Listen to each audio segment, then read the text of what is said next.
been hit, including rocket systems, command centers, strategic infrastructure sites, and underground targets. Hundreds of terrorists have also been eliminated.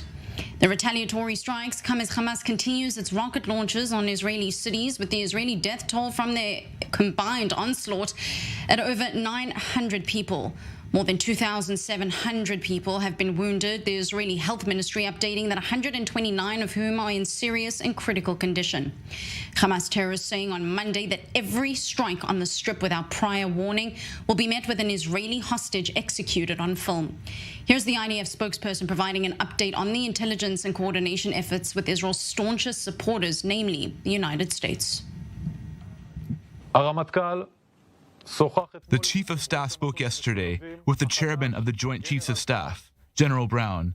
This is after another conversation he had yesterday with the head of the U.S. Central Command, General Kurilla. We work with them in full operational coordination. This coordination has many expressions, operational expressions, and practical expressions. The Americans speak in actions.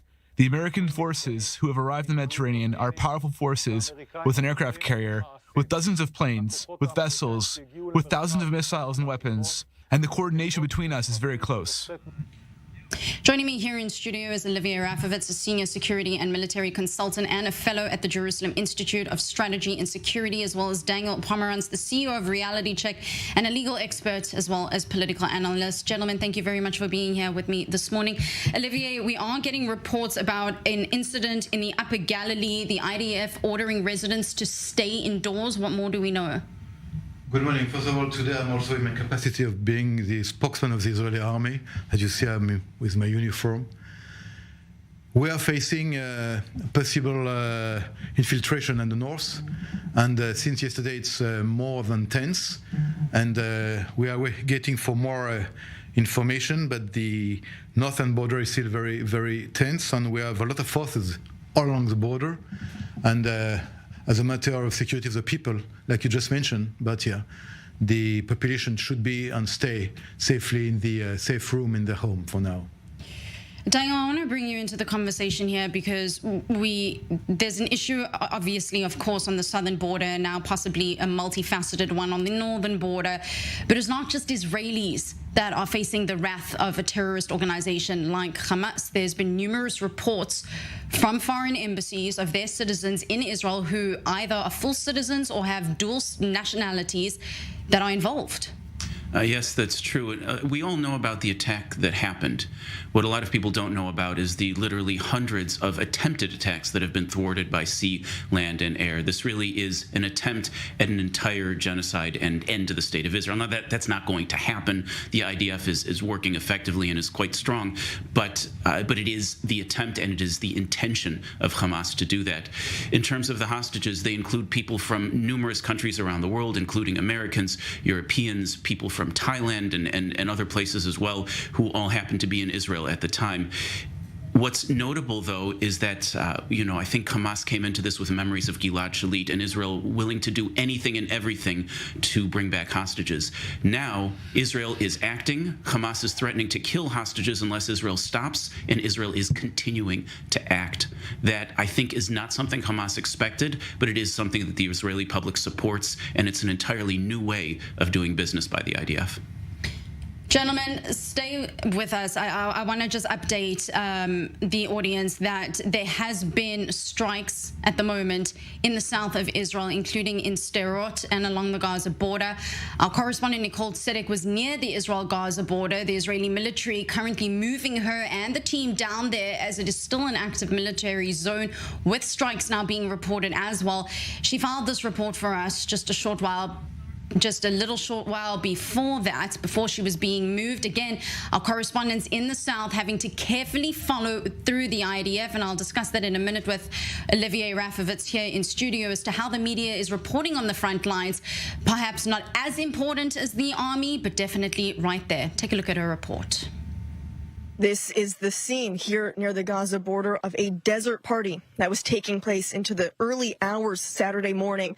Hundreds of festival goers all in this field here before they were gunned down by dozens of Hamas terrorists who infiltrated through the Gaza border. You can see major scenes of destruction here. Cars completely burned to a crisp.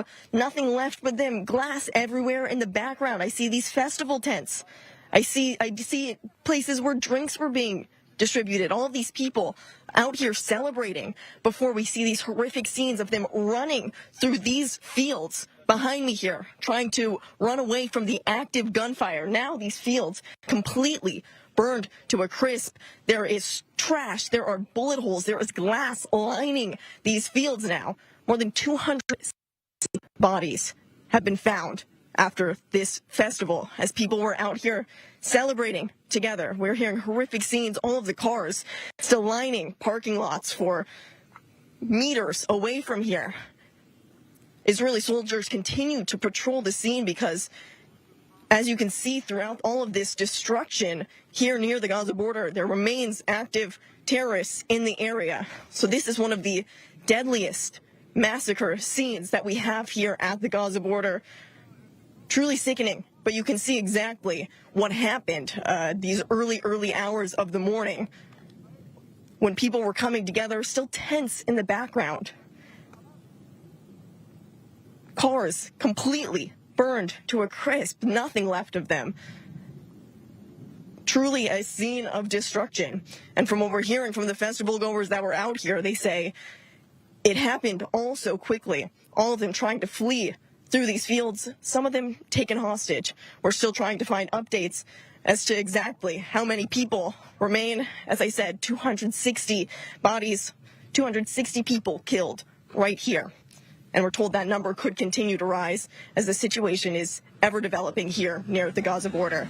Reporting for I-24 News, I'm Nicole Zedek. Reporting near the southern border, we're now going to cross live to the northern border where our correspondent Hamda Salhut is standing by for us. Hamda, reports coming out now of a possible incident in the north. Residents told to stay inside their homes or to shelter indoors with the doors and the windows sealed and locked. What's happening on the ground at the moment? Is there any updates from where you're standing? Right, Batya, so the internal ministry in towns in the eastern sector of the border with Lebanon are asked to stay in shelters, stay far away from their windows and their doors as suspected infiltrations continue to happen here along the northern border. Also happening in the Galilee, suspected infiltrations there. The Israeli army is extremely cautious about the possibility of more militants coming in from southern Lebanon to wreak havoc on a new front that they're wanting to start. The Palestinian factions operating out of southern Lebanon have been continuously saying that they are ready to fight if Hezbollah leads the mission here in the north. The Israeli army has continuously asked us to move, which is why every hour we are at a different location. It's because they're really trying to seal off parts of the northern border where there could be infiltrators. Yesterday, an Israeli soldier killed, several others severely wounded after two members of Palestinian Islamic Jihad opened fire on them. Continuous exchanges of fire between Hezbollah militants and Israeli forces throughout the night. But here now, the Israeli military urging caution to residents to stay indoors as the front for this war expands. Correspondent Hamda Salhut there in Israel's north. Thank you very much for that update. Still with me in studio is Olivier Rafovitz and Daniel Pomerantz. Gentlemen, I want to touch a little bit on at least what's happening with journalists in the field. And Olivier, perhaps you can shed some light on this. The military, no doubt, has a difficult job ahead of them with regards to the defensive operations. However, the media at this point, in particular with the atrocities that are happening, needs to be on the ground to be able to broadcast to the world what's happening. But are they, for lack of a better word, a hindrance in the army trying to clear out active scenes versus them also doing the important work that they're doing in terms of filming this footage to get out to the world? I would say that there is a tension between the willingness to show the atrocities to the world that make them understand what we are facing right now from Hamas, and from the other side, because we are a democracy, because we are a country of respect for human being and for humanity, it's very difficult for us to promote this image to be shown. So it's a mix. But right now, what we are talking, hundreds of journalists are coming to Israel from all over the world to cover this situation. It's between consideration and between interest to see what's going on and what will be the next step, of course, against Hamas. And in the north, as just mentioned now, with such, I would say, fragile situation, but the press is open to see wherever they want to go, and the army is open also. I'm now a part of a unit trying to help the journalists to do their job, also to secure the people, because there is a problem of security, and we also ask people to be careful, to keep safe, even if there is a first goal to see and to show what's going on in the north, in the south. Concerning the issue of the atrocities, as you know, hundreds of videos are circulating on the social network, mostly from the Hamas side at the beginning, and we deal with that. We don't react, but it shows that the Hamas wanted just to show what they are doing when they killed, when decapitated people, so it's also very difficult to understand when you have 1,000 terrorists happy to show when they kill. And it's the first time, I think, if I remember, where terrorists want to show what they are doing to the world, proud to show these atrocities when they kill women, children, elders. For us as a state of Israel, we don't know such behavior. But right now we are facing this behavior, and I'm telling you, we are going to destroy this Hamas regime. We are going to destroy the Islamic Jihad groups in the Gaza Strip. It will take time. It won't be easy. As you see, there are still rockets falling on Israel. And we have a lot of casualties, a lot of wounded from the beginning, more than 1,000. Even if the figures are not finalized. But the state of Israel is really determined to go to this war, to win the war, and to change radically the situation. Daniel, it's difficult to listen to what Raphael is saying in terms of annihilating the Hamas terror organization in the Gaza Strip, an organization that was elected by the people decades ago in order to be able to rule the Strip, obviously with whatever terror means that entailed.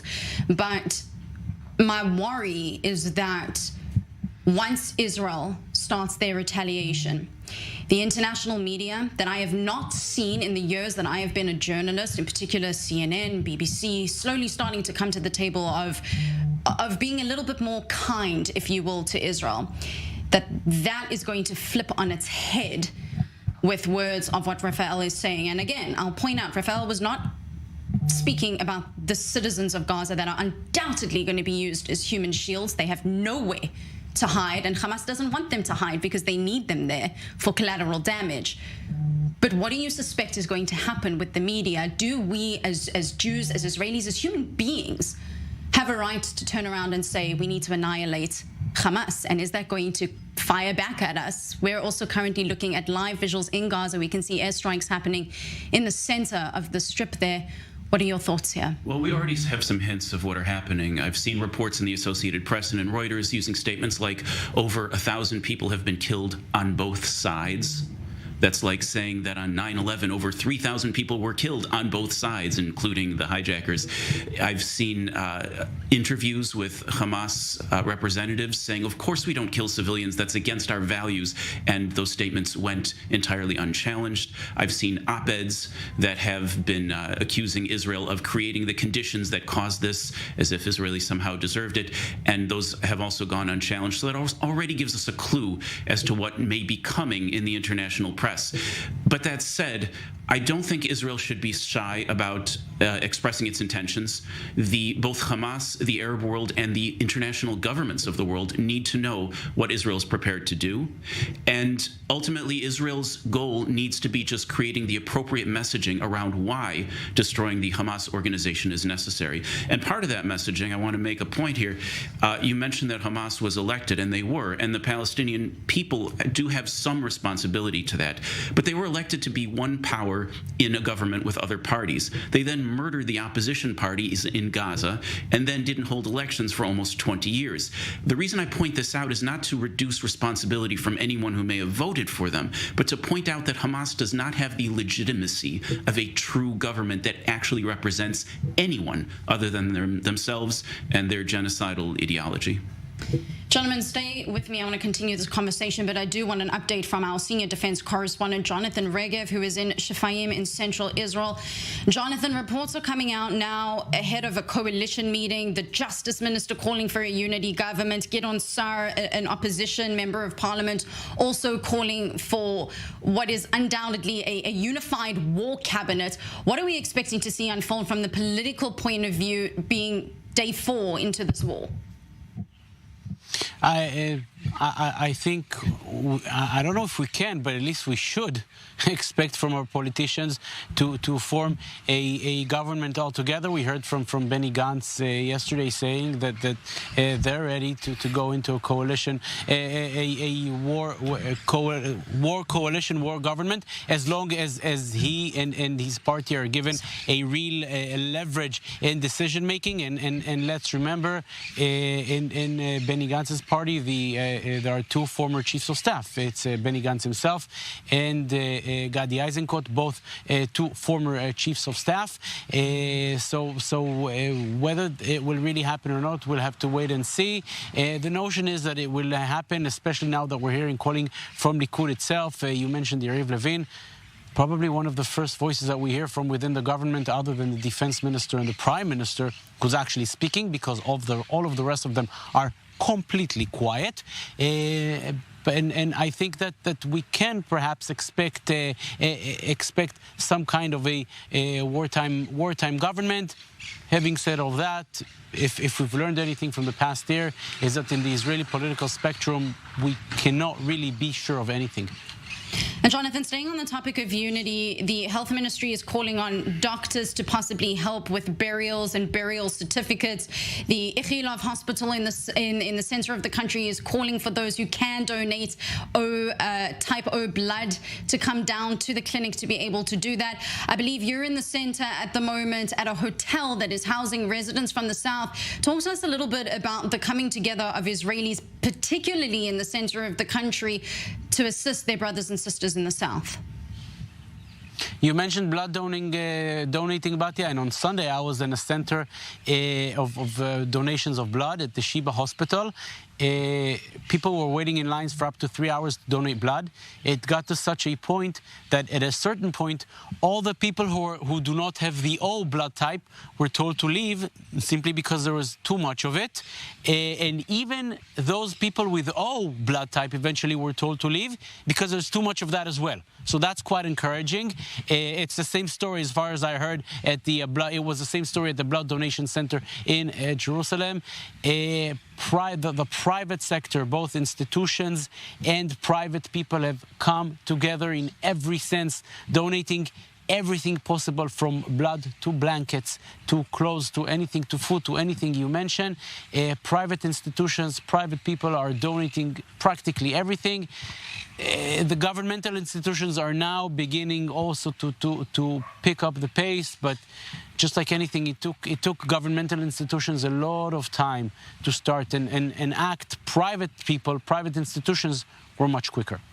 Our senior defense correspondent, Jonathan Regev, reporting from the center of the country. Thank you for that update. Still with me in studio, Olivier Rafovitz, as well as Daniel Pomerantz. Olivier, we've been covering quite a bit the fact that 300,000 reservists, of which yourself is included, have now been called up. There has been reports of Israeli, well, at least Air Force planes taking off in order to go and bring back reservists and on-duty commanders that were on vacation for the Sukkot holidays in Europe. Are we capable? I understand that there has been sort of a confidence shutter to the Israeli army. Are we capable of facing a war similar to 1967, similar to 1973 on all our borders? I think your question is very important. I would like to answer it. First, we have to be very humble, and we have to be very focused. We're not going to be too enthusiastic about our capabilities. We're not going to say things that we don't stand behind them. We are the army of the State of Israel, the only army that the State of Israel has. And right now, beside the regular army, the standing army, 300,000 people have been mobilized, women and men, in all the units. Much more on the way to join the army. We are facing a war. It will be a long war.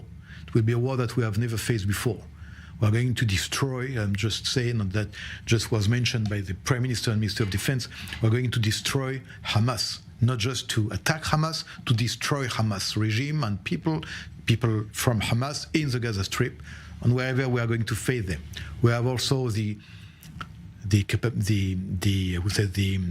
goal to face any threat from the north in the case that Hezbollah will have the bad intention, bad decision to attack or to do something. We will also destroy them. Now, other countries are looking and watching very carefully what's going on in Israel. I'm talking about the Iranian, about the Syrians, and other countries like that. So it is a war. All the forces of the country are right now mobilized for it.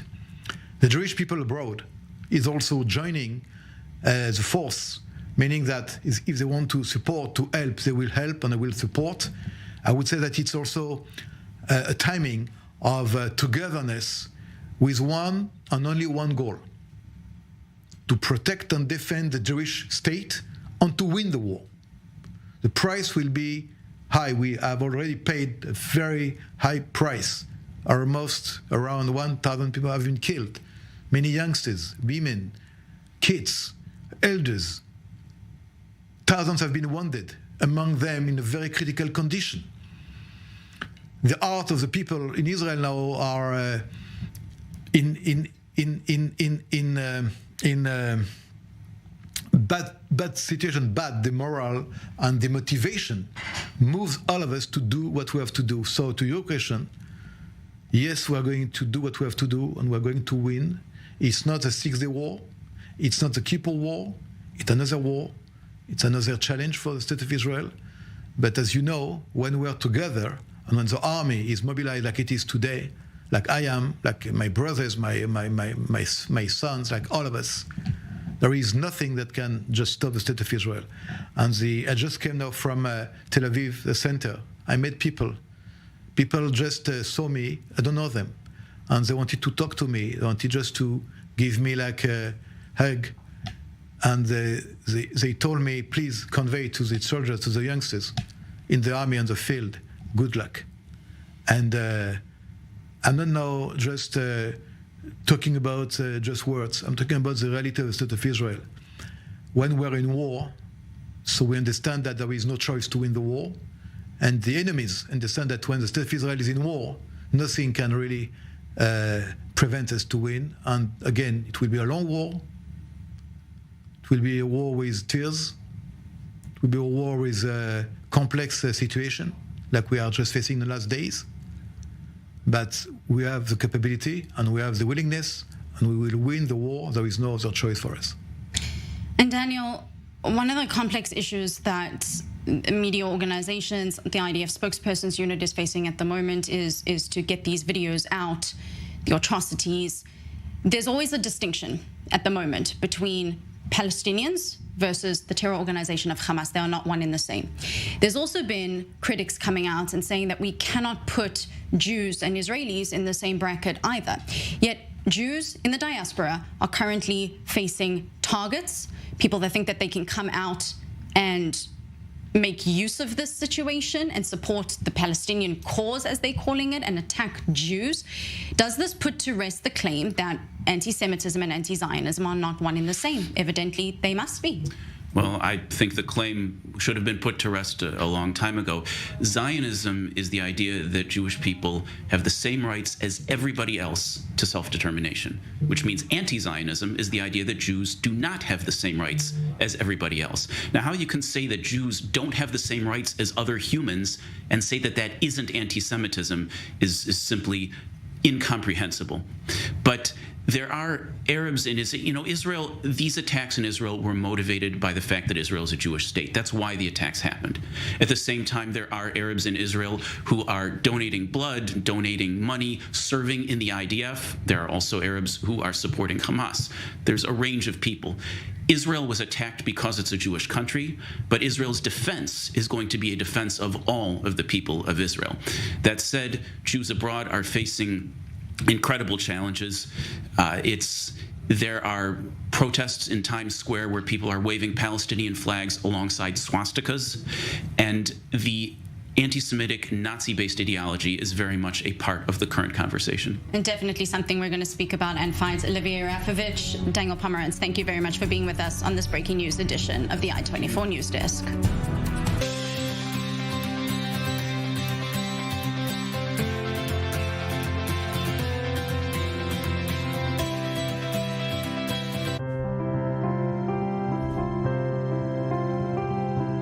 كثيرة هي المواقف الهامة التي حصلت معي منذ انضمامي للعمل هنا في قناة I-24 نيوز، إلا أن موقفاً حصل معي يتعلق بعملي في القناة أثر بي كثيراً. موقف لم يحصل معي في أروقة القناة أو داخل الاستوديو، إنما في شوارع المغرب. زرت المغرب قبل عام تقريبا لافتتاح مكتب للقناة في الرباط، وتفاجأت من عدد الأشخاص الذين يعرفونني شخصيا ويتابعون عملي على شاشة القناة.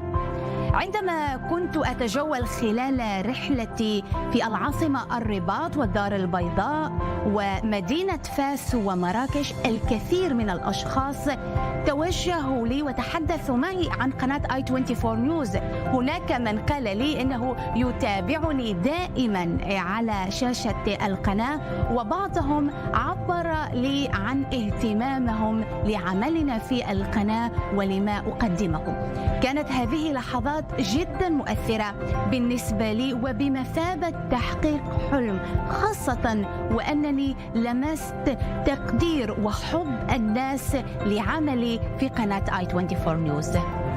وبعد عودتي من هذه الرحلة المميزة اقترحت على إدارة القناة أن نخصص برنامج يتعلق بقضايا دول المغرب، وبالفعل منذ أشهر بدأنا ببث برنامج الصحراء الكبرى، البرنامج الذي يطرح ويناقش أبرز القضايا والملفات المتعلقة بالشمال الإفريقي. الحب والتقدير الذي لمسته في المغرب جعلني أن أسلط الضوء أكثر وأكثر على ملفات هذه المنطقة.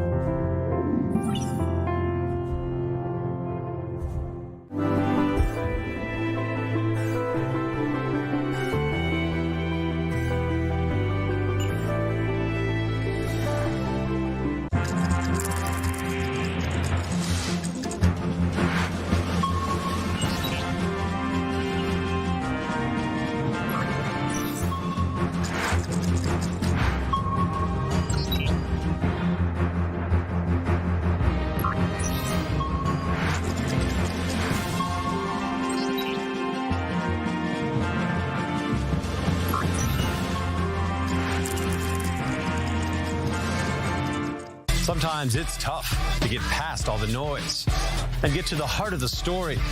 Even tougher to make sense of it all.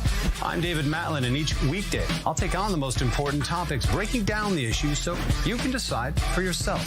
Zoom in each weekday here at I-24 News.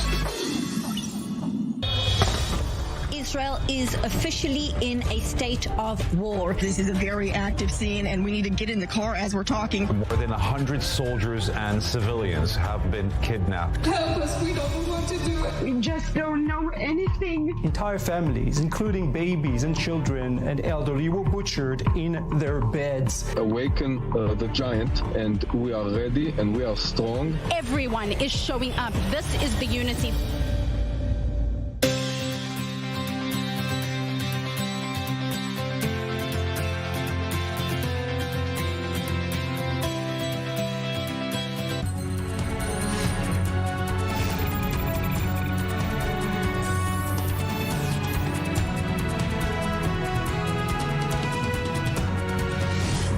welcome to another breaking news edition here on the I-24 News Desk. I'm Batya Leventhal. Thanks for joining me as we continue to report on the unfolding details of Hamas's surprise attack on Israel as the war enters its fourth day. Israel is continuing its airstrikes in the Gaza Strip as Prime Minister Benjamin Netanyahu has warned that its response to Hamas's massacre on Saturday will reverberate with them for generations. Thousands of terror targets have been hit, including rocket systems, command centers, strategic infrastructure sites, and underground targets. Hundreds of terrorists have also been eliminated. The retaliatory strikes come as Hamas continues its rocket launches on Israeli cities, with the Israeli death toll from their combined onslaught at over 900 people. More than 2,700 people have been wounded, the Israeli Health Ministry updating that 129 of whom are in serious and critical condition. Hamas terrorists saying on Monday that every strike on the Strip without prior warning will be met with an Israeli hostage executed on film. Here's the IDF spokesperson providing an update on the intelligence and coordination efforts with Israel's staunchest supporters, namely the United States. The Chief of Staff spoke yesterday with the Chairman of the Joint Chiefs of Staff, General Brown. This is after another conversation he had yesterday with the head of the U.S. Central Command, General Kurilla. We work with them in full operational coordination. This coordination has many expressions, operational expressions, and practical expressions. The Americans speak in actions. The American forces who have arrived in the Mediterranean are powerful forces with an aircraft carrier, with dozens of planes, with vessels, with thousands of missiles and weapons, and the coordination between us is very close.